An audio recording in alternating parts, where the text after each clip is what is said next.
കഴിഞ്ഞ ദിവസം ഇടപ്പള്ളി ചലച്ചിത്രോത്സവം സമാപന സമ്മേളനത്തിനനുബന്ധിച്ച് ഇടപ്പള്ളി ചങ്ങമ്പുഴ പാർക്കിൽ സംഘടിപ്പിച്ച കമൽ 4 പതിറ്റാണ്ടിലെ സെല്ലുലോയിഡ് കാഴ്ചകൾ പരിപാടിയിൽ നിന്നുള്ള വീഡിയോകൾ സോഷ്യൽ മീഡിയയിൽ വൈറലായി. ഇടപ്പള്ളി മെട്രോ ഫിലിം സൊസൈറ്റിയും ചങ്ങമ്പുഴ സാംസ്കാരിക കേന്ദ്രവും ചേർന്നാണ് പരിപാടി സംഘടിപ്പിച്ചത്.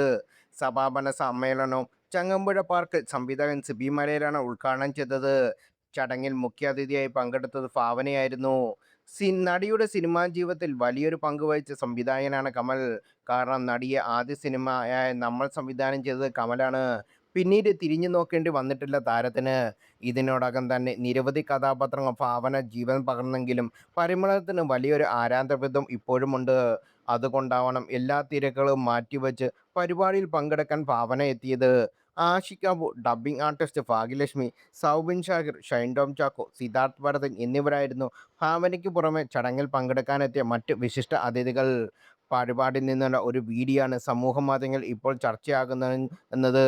സ്വാഗത പ്രസംഗം നടത്തിയ വ്യക്തി ഡബ്ബിംഗ് ആർട്ടിസ്റ്റ് ഭാഗ്യലക്ഷ്മിയെ ചടങ്ങിലേക്ക് സ്വാഗതം ചെയ്ത് സംസാരിക്കുന്നതിനിടെ പറഞ്ഞ ചില കാര്യങ്ങളും അതിന് ഭാഗ്യലക്ഷ്മിയുടെ ഭാഗത്ത് നിന്നുണ്ടായ പ്രതികരണങ്ങളാണ് പുതിയ ചർച്ചയ്ക്കും വിമർശനങ്ങൾക്കും കാരണമായതും. പെരുമഴക്കാലത്തിൽ മൊത്തം കരച്ചിലാണ്. സിനിമയിൽ കാവ്യമദനാണ് കരയുന്നത്. പക്ഷേ അതിൻ്റെ ശബ്ദം വരുന്നത് ഭാഗ്യലക്ഷ്മി ചേച്ചിയുടെയാണ് എന്നാണ് സ്വാഗത പ്രസംഗകൻ പറഞ്ഞത്. അത് കേട്ടതും ഭാഗ്യലക്ഷ്മിയുടെ മുഖം മാറി. അല്പം അസ്വസ്ഥത പ്രകടിപ്പിച്ചുകൊണ്ട് താനല്ല അവർക്ക് ശബ്ദം കൊടുത്തതെന്ന് ഭാഗ്യലക്ഷ്മി പറഞ്ഞു. സ്വാഗത പ്രസംഗം തുറന്നു. ഉള്ളടക്കത്തിൽ ശബ്ദം പ്രദർശിപ്പിച്ചു. അതിന് ശബ്ദം കൊടുത്തിരുന്നത് ഭാഗ്യലക്ഷ്മി മാഡമാണ്. 80കളിലും 90കളിലും നിരവധി സിനിമകൾ ഡബ്ബ് ചെയ്ത ഭാഗ്യലക്ഷ്മി മാഡമാണ്. ചടങ്ങിലേക്ക് ഭാഗ്യലക്ഷ്മി മാഡത്തെ സ്വാഗതം ചെയ്യുന്നു എന്നാണ് സ്വാഗത പ്രാസംഗികൻ പറഞ്ഞത്. ഈ വീഡിയോ വൈറലായതോടെ ഭാഗ്യലക്ഷ്മിക്ക് നേരെ വിമർശനം ഉയരുന്നുണ്ട്.